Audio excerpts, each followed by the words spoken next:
What is up, lovers of budget cars and bikes? Welcome back to the channel, and yes, you guessed it, another diagnostic scanner review.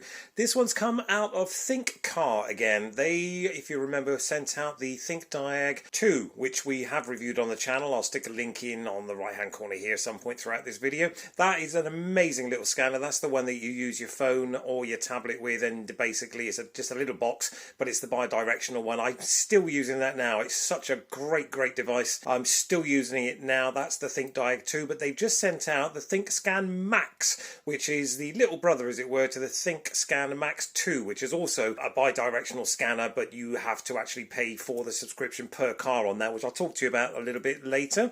But this has come in now, the ThinkScan Max. We're going to open up this box, have a little look, and discuss all that it does before we get out to the car and put it through its test, because the campervan project that we're doing at the moment has a brake pad wear sensor light on the dash, and it's intermittent, and I'm very interested to see if this will pick up which side it is and what it is and how to fix it. So as I said, we're going to turn this box upside down, have a little look at the back, open it up and see what we get inside. Not much to see on the back, truth be told. It has a basic little list there of everything that you should expect it to do, so I think the best thing we can do really is just unbox this and see what we get. Once again, with the ThinkCAR group, when they send you out a product, one of their scanners, diagnostic tools, etc., you do get an amazing case as well. This is one of those tough and harder cases that you get with the ThinkDiag 2 as well, which again we've reviewed and it's on the channel, but this is obviously a lot bigger. This is such a robust box here. You could keep it in here, and that's what it's designed to do. It's designed to protect it while you're traveling in the workshop area, in the garage, whatever.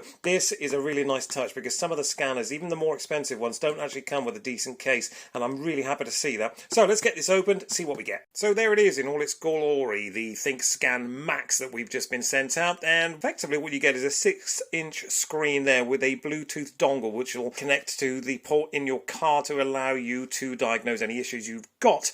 Up here we've got this incredibly large, I mean probably way over the top when it comes to a user guide. I mean it must have every language on the planet in there. It is incredibly concise. Good to see, but I'm not likely to be starting to read that anytime soon. I'm hoping I'm going to be able to get past reading that. And on the back end of this, which I won't show you obviously, is the serial number and the passcode you'll need to set this up, and I will talk to you about that in a bit. But that is it. That is the scanner. Underneath there you will have all sorts of different plugs for different countries, as you can see there. I've connected up the UK one obviously because we're in the UK, but this looks to be a European one, and that's probably an American one. A couple of these kind of anti-damp sacks that you always get in here as well, so we'll just pop that back in there. Sorry if the camera angle is a bit moody there. And basically we're going to switch this on and see what it will show us. So we've just powered it on. It has got its own standalone power source as well, just like a couple of others I've done recently. I won't go into those names because this is obviously for ThinkCAR, their specific scanner and their specific review. So as it powers up, we will just wait for it to go through its usual startup cycle. And it's pretty much there. As you can see, you will have a startup and a setup section there. I haven't set this up into my language, so I'm going to do that. I won't bother filming that because it's pretty self-explanatory. You choose your language and then you set it up to the Wi-Fi. We will come back into that. One thing I have noticed ever so quickly is the grab handle here. You're supposed to hold it like so while you do what you like. This seems to be, unless this turns around, unless this turns around, no, it doesn't seem to be an auto rotate screen. I'm going to look deeper into that because this is obviously for left-handed people, which is a bit of a pain in the bum for me because I'm right-handed, and I think the majority of people are. I'm hoping there's an auto rotate that I can get into the settings there so I can use it that way around, but at the moment that would be upside down. Anyway, I will set it up for me, put my passwords in, everything else, and we'll come back to it. So here we are, guys, with the ThinkScan Max in the Toyota RAV4, because the little dongle, the OBD dongle, won't fit into my, well, it fits into my Volkswagen Transporter, which is 5 years newer than this, but it won't connect. I think there's a problem with my OBD port. But not to worry, we're in Old Faithful, the RAV4, which is now 22 years old, so it's still going strong. This is the user interface you're greeted with on the ThinkScan Max, very similar to the ThinkDiag 2 that we've already done a review on, of course. You've got the setup, the Think Store, the repair info. They've got updates over here in the bottom right, which I haven't done any updates. There are some available for here. Then you've got your scan, your OBD, your maintenance maintenance service and your Think file where you will store all your reports, I'm assuming. Now, the scan is only really relevant if you're doing things like actuation tests, you want to get deep into the system of the car. Unfortunately, with the ThinkScan Max, unlike the ThinkDiag 2, you actually do have to buy the software for that car. So if you were to press scan and then say, okay, well, this is a Toyota, I'll just pop in there and I'll scan the Toyota, you are going to be greeted with a message like so, basically saying disaccording between the software serial number and the smart box serial number. Please download and upgrade again or contact local dealer, which effectively means we don't have the software, that we haven't bought the software for Toyota. So this is one of my gripes with this. Let me just get back out of there. This is one of my gripes with this. It does do this incredibly in-depth scan. You've got to buy that code, as it were, for each car. So if you've got a Toyota, a BMW and a Mercedes, it could cost you getting on for 100 quid extra on top of buying this to actually be able to download the software for those three specific cars.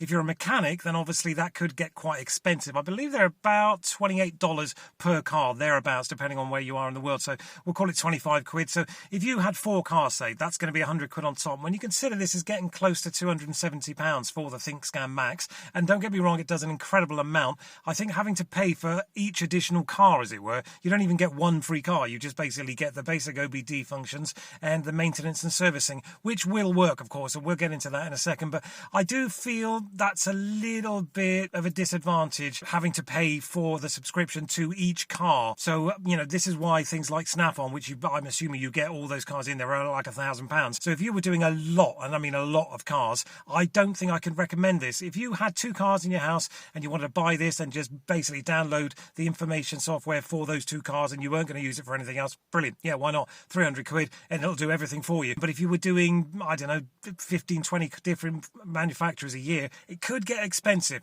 Anyway, let's get into the maintenance and servicing and I'll show you what that's all about. That is incredibly comprehensive. You can do everything from the air fuel mixture, bleeding of the ABS, the AdBlue. You can do your SRS, as in the airbags. It will register a new battery. Down here, you can program new keys as well, which is amazing. It'll check out the knock sensor, the electric seats, the adaptive suspension, do an oil change and reset the service interval light as well. So if you've got a more modern car, then basically if it comes up on the dashboard, you need to service it in 50 miles, whatever, you can do your own service. Click on the oil service and it should, well, it will basically reset the service light for you. That in itself will save you probably getting on close to 100 quid. If you were to take a car to a dealer, main dealer, they're going to charge you at least 100 quid for the oil change and to reset the service light, although you could do it yourself for 25 quid. So one service, one oil change, shall we say, is pretty much going to be a third of the price of this unit, as in compared to what it would cost you to take it to a dealer and have them do it. So, you know, it's going to pay for itself. All right, let's get down here and pick Toyota. Hopefully it's in the list, otherwise we're going to be cutting this video very short, aren't we? Should be just about here. So we'll click on switch on ignition. Ignition's on. It'll be interesting to see what this picks up on, because as I said, this is a 22-year-old car. It doesn't actually have a service light on the dash per se. You've just got to remember to service it. But most modern cars, 2005 onwards, that kind of thing, then you will get a light on the dash somewhere saying service due, service overdue, a little spanner light, something like that. And you've got the manual reset just up here. This function is manual, okay. And basically you would go into here and pick RAV4, etc. There we go. And there you are. That's exactly what I was saying. This is a 2001. It'll only do it from 2004 because there is no function on this dash that says change the oil, no spanner lights, nothing like that. But that's effectively what you would do. If we go back out of here, bear with me. I'm trying to do all this one-handed, guys. Yes, I'd like to end the session. Yes, I get you. So that is how you would basically do an oil change. You would go in there, you'd do your oil change, and you'd go into the oil one, and you would reset the servicing time interval. As I said, you can activate the seats and reset those. There's the language, obviously. The mileage as well, the odometer. I don't know what that does, so we're going to look at this together. That could be quite interesting. I doubt very much whether you can wind back the mileage, because that, of course, would be, well, illegal. Instrument calibration function, that's what it's all about, is used to change the mileage when the instrument mileage does not match the actual mileage. Well, that's interesting. Okay, so we'd go with Chinese car. Look at that. What Chinese car's that then? You can only do it on Audi, Chrysler, GM, MG, Nissan, Seat, Skoda and VW. So you can do it with the VAG group, and that's pretty much it. That's interesting. Yeah, I hadn't realised that. If you've got a VAG group car, then that's great. You can reset the mileage. But as I said, I'm pretty sure it ain't going to let you take the mileage down from where it is, because that's not going to be legal, is it? So power assisted steering, it'll do that. It'll do the adaptive suspension as well. And suffice to say, there is a lot going on in that maintenance and servicing, and that is where the value is in this ThinkScan Max.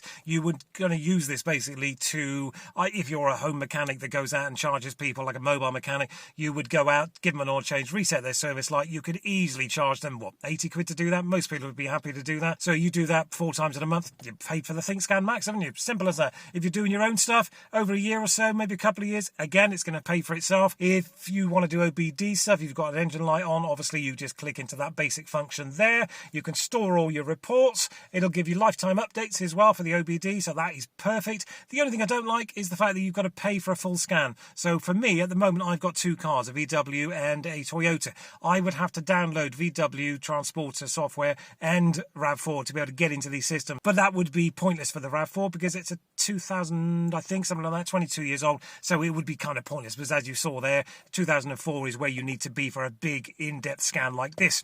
Anyway, that has been the user interface. That is what you will get with the ThinkScan Max from ThinkCar. I hope it's been of some interest to you if you're thinking about buying one of these. If you do like these kind of videos, don't forget to consider subscribing. Give the video a like, a thumbs up and a share and all that kind of good stuff. And we'll catch up again in a couple of weeks when we may actually be doing another diagnostic scanner review. I'm really liking these scanners, I've got to say. They're so different, but they're so similar, but they all do slightly different things. So it's really interesting to get to know these scanners as we have been doing over the last few weeks. All right, guys, as I said, if you haven't subscribed, please consider doing that, and we'll catch up in a couple of weeks. All right, take care. Links in the description, by the way.